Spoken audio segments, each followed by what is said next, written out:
अल्मोड़ा पहुंचे कृषि एवं सैनिक कल्याण मंत्री गणेश जोशी केंद्रीय बजट की तारीफ तो करते नजर आए, लेकिन जब पत्रकारों ने जमीनी सवाल पूछे तो मंत्री जवाब देने से बचते दिखे।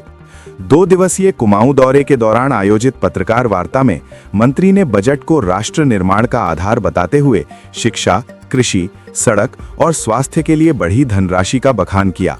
उन्होंने शिक्षा में 110% बढ़ोतरी, कृषि के लिए अधिक बजट और सड़क निर्माण के लिए हजारों करोड़ की घोषणा गिनाई। लेकिन जब मीडिया ने पूछा कि बढ़े बजट का लाभ आम किसानों, बेरोजगार युवाओं और पहाड़ी क्षेत्रों तक कब और कैसे पहुंचेगा, तो मंत्री ठोस जवाब नहीं दे पाए। जमीनी हकीकत और योजनाओं के क्रियान्वयन को लेकर उठे सवालों पर वो असहज नजर आए। पत्रकारों ने खेती के घटते रकबे, पलायन, खराब सड़कों और स्वास्थ्य सुविधाओं की बदहाली जैसे मुद्दों पर भी सवाल किए, लेकिन मंत्री केवल योजनाओं की फाइलों और आंकड़ों तक ही सीमित नजर आए। वार्ता के दौरान बार बार बजट की उपलब्धियां गिनाने वाले मंत्री जमीनी समस्याओं पर चुप्पी साधते दिखे। इससे साफ झलका कि सरकार के दावे और पहाड़ की सच्चाई के बीच अब भी बड़ा फासला बना हुआ है। कुल मिलाकर अल्मोड़ा की पत्रकार वार्ता में मंत्री गणेश जोशी के बयान भले ही विकास के दावों से भरे रहे हों, लेकिन सवालों के सामने जवाब कमजोर नजर आए। छोटे छोटे शहरों को टूरिज्म में बढ़ावा देने की बात की गई और इसका सबसे ज्यादा फायदा उत्तराखंड को होने वाला है, क्योंकि आज भी सबसे ज्यादा उत्तराखंड में हमारी इनकम टूरिज्म से हो रही है। 4 धाम यात्रा में 65 लाख से अधिक यात्री हमारा पिछले बार आ चुका है।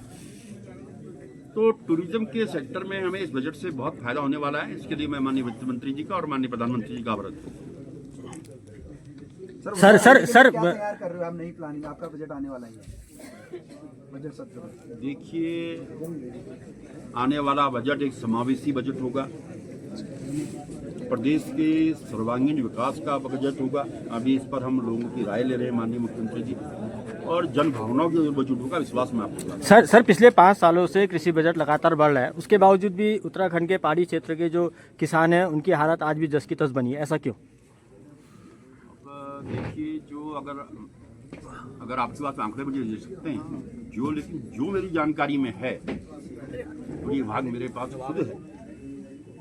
आज किसान हाई वैल्यू क्रॉप्स की ओर जाकर अपनी इनकम को बढ़ा रहे हैं, पारंपरिक खेती को छोड़कर नई इसमें जा रहे हैं और उनकी आय बढ़ रही है। पलायन की ओर है।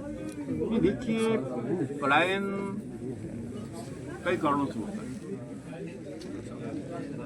क्योंकि आज जो हमारी मानसिकता हो गई है, हम खेती नहीं करना चाहते। हम चाहते हैं साहब पढ़ लिखने के बाद मैं दिल्ली जाऊं, बम्बई जाऊं। अगर आपने देखा होगा कि पिछले वर्षों की अगर आप आंकड़े उठा के देखें, पलायन कम हुआ है और जो लोग वापस आ रहे हैं यहाँ पर अपना काम कर रहे हैं। आज स्टार्टअप के माध्यम से, हमारी रिप के जितने प्रोजेक्ट चल रहे हैं उनके माध्यम से, जहाँ वो खुद अपना काम कर रहे हैं, 10-10 लोगों को रोजगार दे रहे हैं। मैं उदाहरण दे रहा हूँ, एक लड़की है, उसमें ये रुद्रप्रयाग में सेव का बाग लगा। तो एक बार मैं इनकी किसानों की मीटिंग ले रहा था, मैंने उससे बेटा यानी कि मैं दिल्ली में थी और मुझे 2-2.5 लाख रुपए पर मंथ मिलते थे।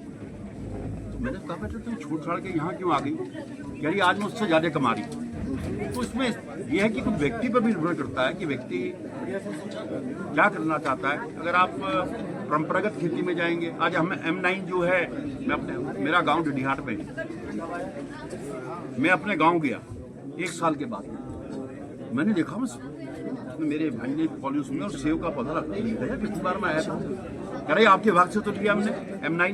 M9 जो है 1 साल में फल दे रहा है। पहले सेव जो है 4-5 साल में फल देता था, लेकिन आज पहले साल में 6.5 दे रहा है, दूसरे साल में 22 दे रहा है, फिर जो है 24.5 किलो फल दे रहा है। सर एक सवाल है, अंकिता भंडारी हत्याकांड की सीबीआई जांच सरकार ने उसकी फैसला लिया, लेकिन अब जो सवाल आ रहा है वो ये कि जो सीबीआई जांच हो रही है वो अंकिता के माता पिता के एफआईआर पर ना होकर किसी अमुक व्यक्ति के एफआईआर पर हो रही है, ऐसा क्यों? नहीं, आपको जानकारी लेना, जानकारी के नहीं, आप उनके माता पिता के मिलने के बाद ही सीबीआई जांच की फैसला भी है। जहाँ तक सीबीआई जांच की बात है, कोई व्यक्ति कोई कहे कि मैं एफआईआर करा दूं, उसमें कोई सरकार का वो नहीं है। अगर सीबीआई जांच हो रही है, उनके माता पिता की भावनाओं के अनुरूप हो रही है। सब भावनाओं के अनुरूप नहीं, सीबीआई जांच में उनको बाहर कर दिया गया है। ऐसा क्यों? सवाल ये है कि अंकिता के माता पिता को बाहर क्यों किया गया? अनिल जोशी जी कौन होता है? अनिल जोशी क्यों है बीच में, ये जानना चाह रहे हैं। अनिल जोशी जी उसके परिवार के कौन है? जो पूरे आंदोलन में थे वो अब क्यों आए? अचानक क्यों कूदे? सवाल ये है। ये जो कांग्रेस वाले उनके कौन है? जो कांग्रेस उसकी मांग कर रही थी सीबीआई जांच की, तो कांग्रेस वाले उनके परिवार के कौन है? बताओ ना। नहीं, सीबीआई जांच पहले हो जाती तो विपक्ष कहता है